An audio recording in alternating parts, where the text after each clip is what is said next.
Bom dia, tudo bem? Como é que você está? Estamos aqui mais uma vez nos nossos 30 minutos com propósito. Este acontece desde abril, né? É algo que Deus colocou no meu coração e eu tenho trazido, né, a vocês, a todos nós, uma palavra do Senhor para a nossa semana. E a gente iniciou falando sobre a nossa mente, né? Essa série aí. Por quê? Porque é tudo ali que começa. Se a nossa mente não estiver legal, nada vai ser legal. Mas, se nós tivermos com a nossa mente alinhada à mente de Cristo, aí sim tudo vai dar certo. E antes da gente começar o tema, eu quero pedir para você que não é inscrito ainda, se inscreva, aciona o sininho, tá, das notificações para sempre estar recebendo conteúdo novo. E se esse vídeo fizer sentido para você, compartilha com as pessoas e curte, que isso vai me mostrar que está alcançando vidas, está servindo, né? Que esse é o intuito, que alcance vidas e transforme vidas. Então, compartilhe, tá bom? E hoje o nosso tema é este: meu comportamento pode estar errado, mas não é minha culpa. Pense só, né? Imagina que a gente tem esse pensamento, né? Nunca, né? Imagina se a gente já teve um pensamento disso, né? Ai, não é culpa minha. Eu tô aqui tendo esse comportamento que não é legal, mas não é minha culpa. Vamos ler lá em Gênesis, no capítulo 3, versículo 12, que diz assim: Então disse Adão: a mulher que me deste por companheira, ela me deu da árvore e eu comi. E no 13 diz assim: E disse o Senhor Deus à mulher: Que é isto que fizeste? E disse a mulher: A serpente me enganou e eu comi. Gente, quem dali que assumiu que fez errado? Nenhum dos dois. Então vocês vejam, primeiro casal, né? Primeiro casal que foi criado por Deus. Ali o primeiro já deu ruim, né? Como se diz, já deu ruim. Não assumiram a sua responsabilidade, né? O homem jogou a culpa na mulher. A mulher jogou a culpa na serpente. Gente, por que é tão difícil, né, a gente olhar e falar, puxa, eu tinha escolha de fazer ou não fazer. Eu tinha essa escolha, né? Por que é tão difícil, não é mesmo? A relutância de alguém em assumir responsabilidades pelas próprias ações, colocando a culpa de tudo o que está errado ou sai errado em outra pessoa, é um motivo sério para uma vida de deserto. A pessoa que tem esse tipo de pensamento, que ela não assume nada e ela sempre coloca a culpa em situações que ela viveu, em situações que ela está vivendo, ela nunca vai conseguir progredir. Nunca. Porque ela sempre, em vez dela tomar aquela ação, aquele choque de realidade, e pensar, eu vou conhecer a verdade e vou procurar andar na verdade, e aí sim eu vou ter meu sucesso, não. A pessoa ela continua agindo de maneira errada e culpando os outros. A palavra do Senhor diz que quando nós conhecemos a verdade nos liberta. E ser liberto é o quê? É não ser preso. É não ser preso. E vocês sabem o que é ser preso? Engessado. Veja um passarinho. Um passarinho ele foi criado para ele estar voando, né, nos céus. E um passarinho muitas vezes ele fica lá na gaiola. O que será que ele pensa, né, na cabecinha dele? Poxa, eu fui criado para ser livre e eu estou aqui, preso. Mas eu não posso falar isso para o ser humano porque eu não sei falar, né? Eu não falo essa língua. Então não adianta eu ficar cantando aqui com meu biquinho que eles não vão entender que eu quero passar para eles que Deus não me fez para ficar preso. Ele me fez para ser livre. E assim somos nós. Deus não nos fez para andar amarrados. E o que nos amarra, o que nos prende? É todas essas coisas que vai ao contrário do que a palavra do Senhor fala para nós. Se a palavra do Senhor nos fala que nós precisamos assumir responsabilidades, que nós temos que assumir nossos erros, que nós temos que conhecer a verdade, para a verdade nos libertar. É isso que nós temos que fazer? Se nós entendemos que nós não estamos fazendo nada de errado, que a culpa não é nossa, dessa atitude que eu estou tendo, a culpa não é minha, isso nos torna presos, pessoas que não vão avançar nunca. E as coisas só dão errado. É uma bola de neve, um giro que fica dando e nunca sai daquele lugar enquanto a gente não tomar uma decisão. Se posicionar e realmente buscar aquilo que vai nos libertar. A verdade, né? Vamos ler lá em Gênesis 16. Vamos ler Gênesis agora 16. A partir do versículo 1 até o 6. Então vamos lá. Diz assim, deixa eu puxar já um pouquinho para cá. Sarai dá Agar por mulher de Abrão. Agar foge de Sarai. Um anjo ordena que Agar volte e seja submissa a Sarai. Agar dá à luz a Ismael. Ora, Sarai, mulher de Abraão, não lhe gerava filhos. Ela tinha uma serva egípcia cujo nome era Agar. E disse Sarai a Abrão: Eis que o Senhor me impediu de gerar filhos. Achega-te, pois, a minha serva, porventura terei filhos dela. E ouviu Abraão a voz de Sarai. Assim, Sarai, mulher de Abrão, tomou Agar, a egípcia, sua serva, e deu-a por mulher a Abraão, seu marido, ao fim de 10 anos que Abraão habitava na terra de Canaã. E ele achegou-se a Agar, e ela concebeu, e vendo ela que concebera, foi sua senhora desprezada aos seus olhos. Então disse Sarai a Abraão: Meu agravo seja sobre ti, minha serva, pois eu, em teu regaço, vendo ela agora que concebeu, sou menosprezada aos seus olhos. O Senhor julgue entre mim e ti. Vamos continuar aqui. E disse Abraão a Sarai: Eis que tua serva está na tua mão. Faze-lhe o que é bom aos teus olhos. E afligiu-se Sarai, e ela fugiu da sua face. Pense, gente. Olha o rolo que deu aqui. Deus, ele tinha dado uma promessa, né, ali para Abraão. Que Abraão, ele ia ser pai de muitas multidões. Só que eu quero para ontem, igual o tema que a gente leu na segunda-feira passada. Eu quero para ontem, eu não quero esperar, eu quero para agora, afinal eu mereço. E o que houve? Deu um rolo, né? Pegaram outra mulher, deram para Abraão. Abraão teve filho de outra mulher. E aí a outra mulher desprezou Sara. Sara brigou com ela, ela fugiu e foi aquela confusão. Porque não souberam esperar no Senhor. E ali um jogou a culpa no outro. Ah, mas ele que quis fazer assim. Ah, mas ela que me deu. Aí a Agar, não, eu só servi ali, eu não fiz nada. A culpa é deles, eu não fiz nada. Mas a Agar podia ter negado. Não, eu não vou fazer isso. Sara podia ter esperado. Abraão podia ter falado, não, eu não vou. Você é minha esposa. Eu não vou fazer. Então cada um deles poderia ter ficado na sua, mas não, a cabeça estava em outras coisas. Vamos agir com os nossos braços, com a força dos nossos braços. E foram e deu todo esse rolo que podia muito bem ter sido evitado. A mesma cena, né, representada por Adão e Eva, é vista aqui, sua disputa, né, entre Abrão e Sara. Eles estavam cansados de esperar que Deus cumprisse sua promessa de uma criança nascida deles. Então, apelaram para a carne e fizeram do jeito deles. Quando as coisas saíram erradas e começaram a causar problemas, eles começaram a colocar a culpa um no outro. Mas é só lá na Bíblia, né, gente, que acontece isso, né? A vida real é diferente, né, pessoal? A gente não faz isso não, né?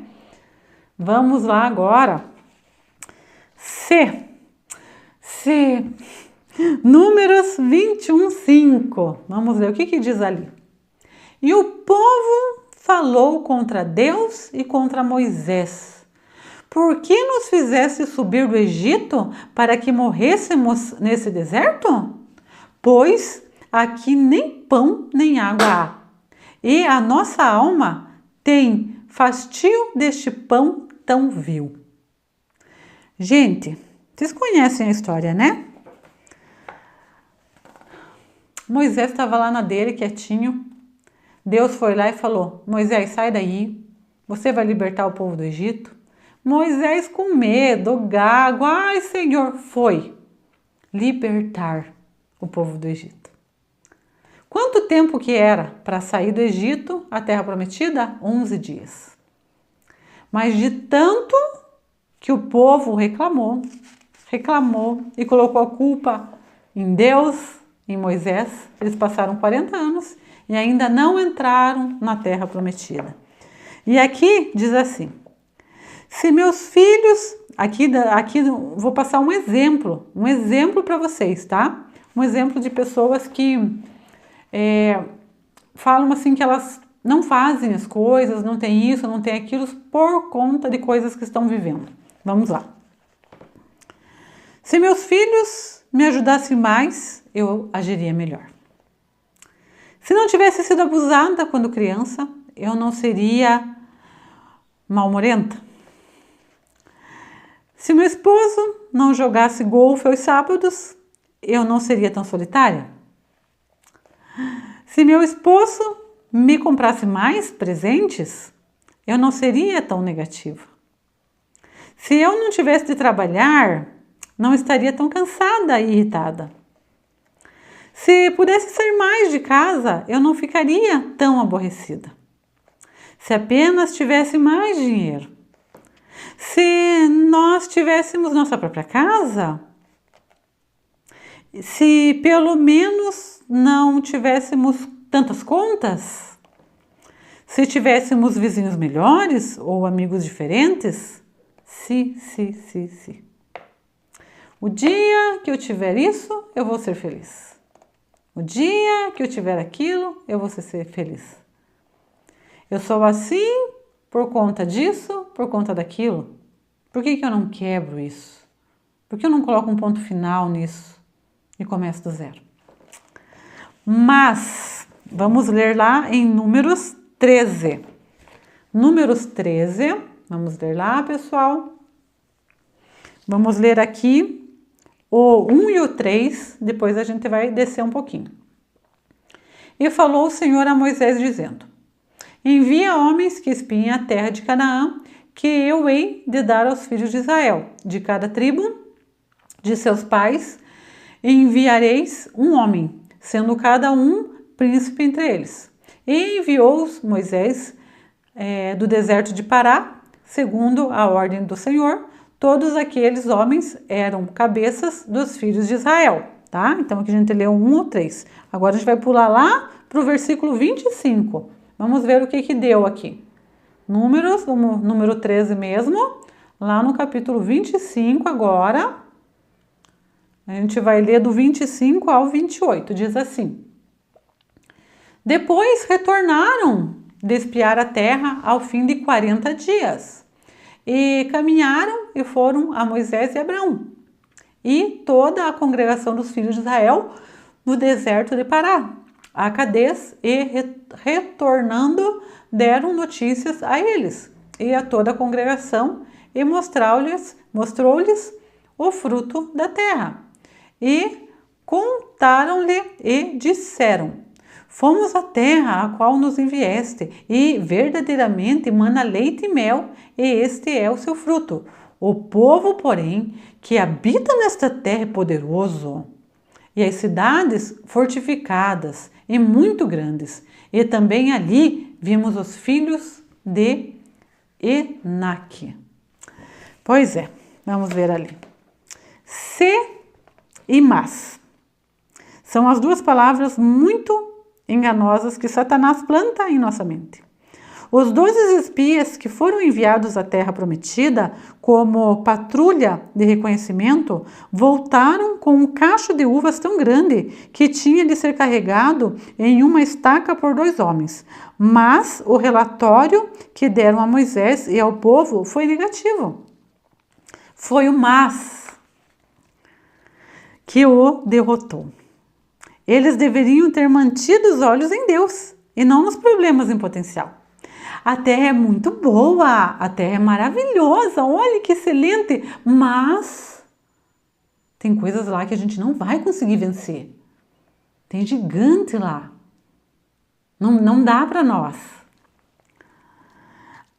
Uma das razões de nossos problemas nos derrotarem é porque pensamos que eles são maiores do que Deus. Essa pode ser também a razão porque temos dificuldades em enfrentar a verdade. Não estamos certos de que Deus pode nos mudar. Então, nos escondemos de nós mesmos em vez de nos encararmos como realmente somos. O que acontece aqui, gente? Por que a gente fica vivendo presos, né?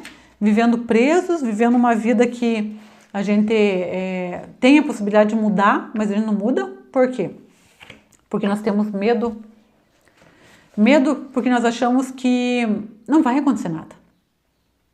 Nós pensamos que, já estou aqui, então, indiferente do que eu faça daqui para frente, vai ter algum resultado. Já estou aqui já.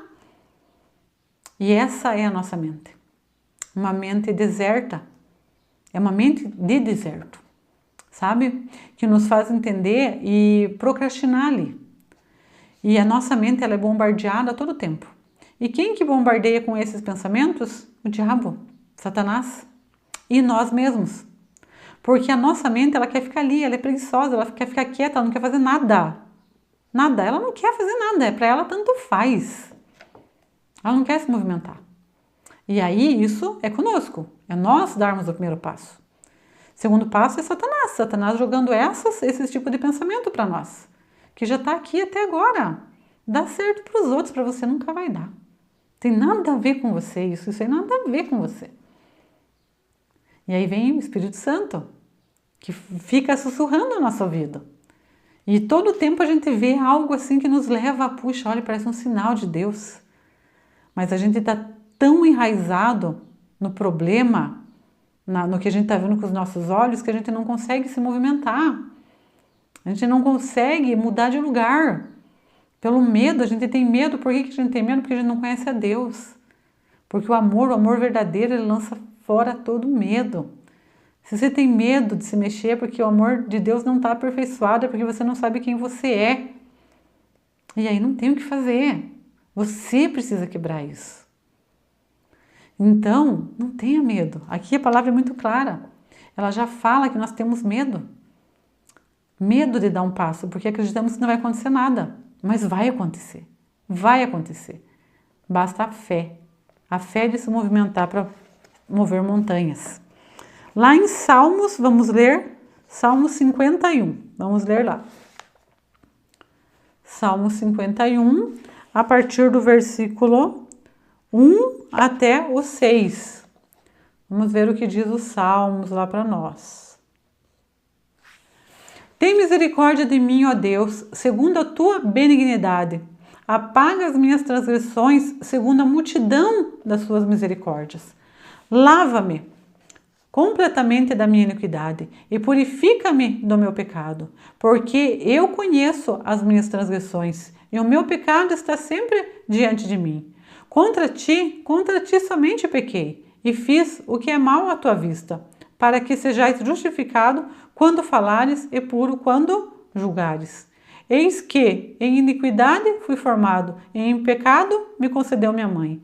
Eis que amas a verdade do íntimo, e no oculto fazes conhecer a sabedoria. Aqui é a verdade do íntimo. Aqui ele já está fazendo uma oração assumindo seus erros, pedindo para a misericórdia do Senhor, o perdão do Senhor, para prosseguir. Aqui ele já está fazendo esse ato.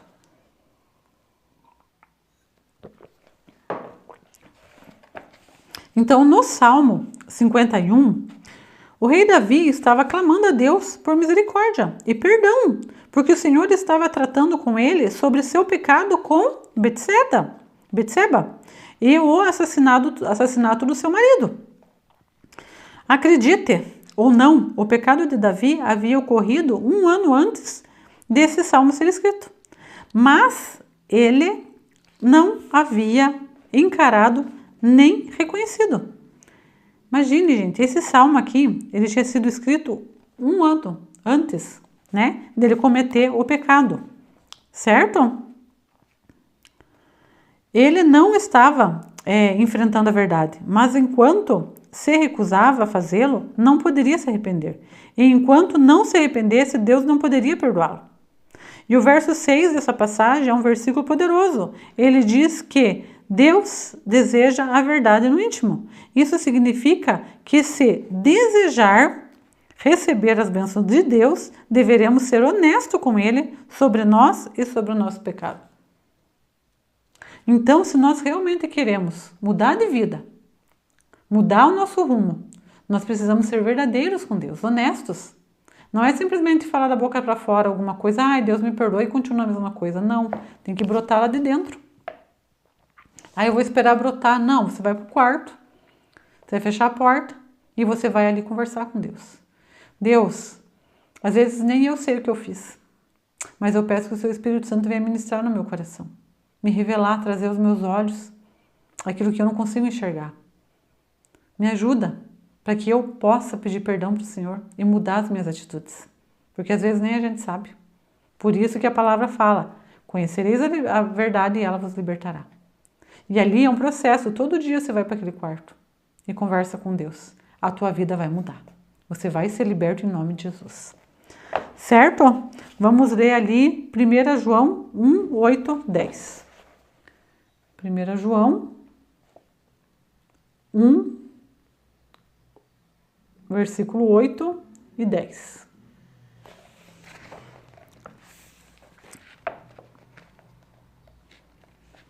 Então vamos lá. Não era ele a luz, mas veio para que testificasse da luz.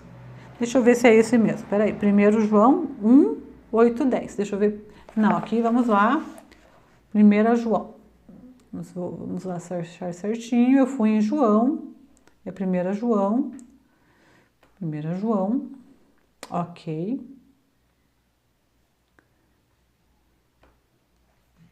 Vamos lá, o 8 e o 10. Então, 1 João 1, 8, 10 diz assim: se dissermos que não temos pecado, enganamo-nos a nós mesmos e não há verdade em nós. Certo? Se confessarmos os nossos pecados, ele é fiel e justo para nos perdoar os pecados e purificar-nos de toda a injustiça. Se dissermos que não pecamos, fazemo-no mentiroso e a sua palavra não está em nós. Então, pessoal, aqui fala sobre a confissão. A confissão precede o perdão. Se nós não pedimos perdão, se nós não temos a nossa atitude correta diante do Senhor, nada vai acontecer. Mas se nós conseguimos enxergar o nosso pecado, onde que nós estamos errando, quem nós estamos culpando, em vez de nós mesmos assumir o nosso papel, nós temos que fazer isso. Nós temos. Se nós queremos avançar, viver dias diferentes, ver os sonhos de Deus, nós precisamos olhar para a cruz, ver que os únicos pecadores somos nós, pedir perdão e mudar nossa atitude. Certo, pessoal? Deus é rápido para nos perdoar se nós nos arrependermos verdadeiramente. Mas não podemos nos arrepender se não enfrentarmos e reconhecermos a verdade sobre o que fizemos.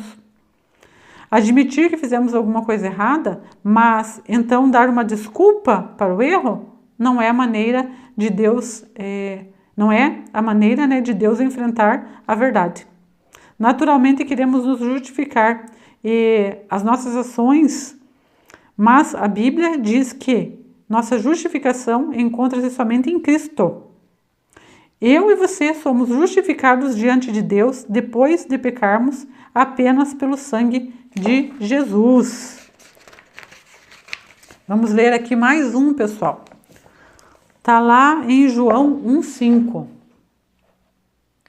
João 1,5. Vamos lá. João. Vamos acompanhar. E se você que está aí assistindo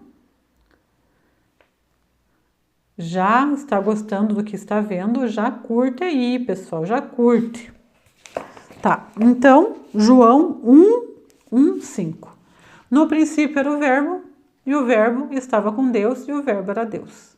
Ele estava no princípio com Deus. Todas as coisas foram feitas por ele, e sem ele nada do que se fez, do que foi feito se fez. Nele estava a vida, e a vida era a luz do homem.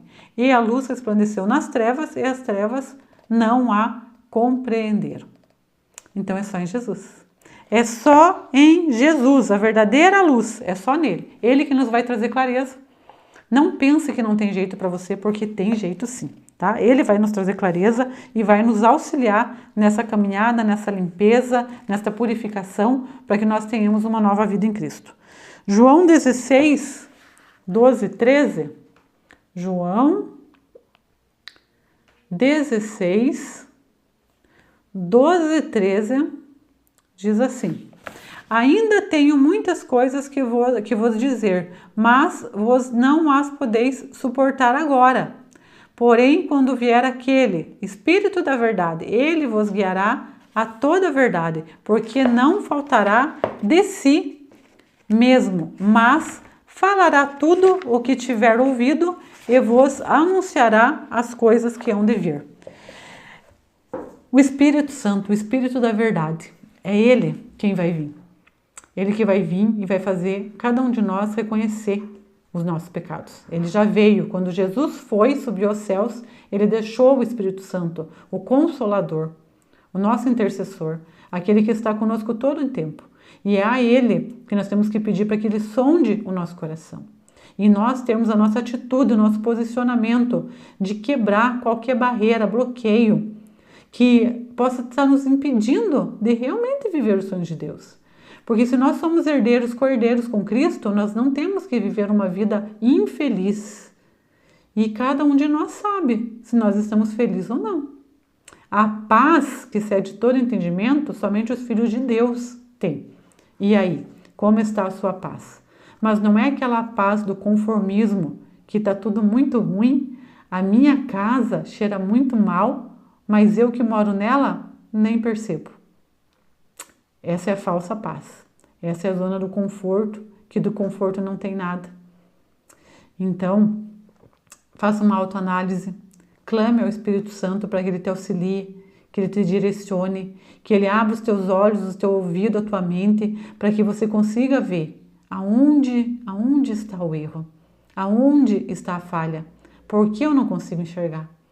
Para que Ele traga à tua memória aquilo que você não consegue enxergar como um pecado, como uma mágoa, como algo que você acredita que não é sua culpa, mas é sua culpa.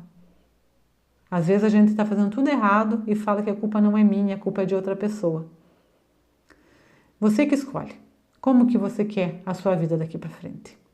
Do mesmo jeito que está, daqui para trás, ou você quer? Eis que, olhando para frente, eu deixo tudo que ficou para trás e sigo o meu alvo, que o meu alvo é Cristo. Então, se você quer viver uma vida diferente, uma semana diferente da que você viveu até agora, primeira coisa, fale com o Espírito Santo. Fala com Ele. Tira 10 minutinhos para falar com Ele. E continue. Persevere, posicione-se e não recue. Porque não há agrado em Deus, Deus não se agrada de quem recua. Tá bom? E vamos encerrar agora e que Deus te abençoe e até a próxima segunda-feira. E não esqueça, curta, compartilhe, se inscreva e acione o sininho se está fazendo sentido para você tudo que eu tenho passado aqui. Que Deus te abençoe e até a próxima.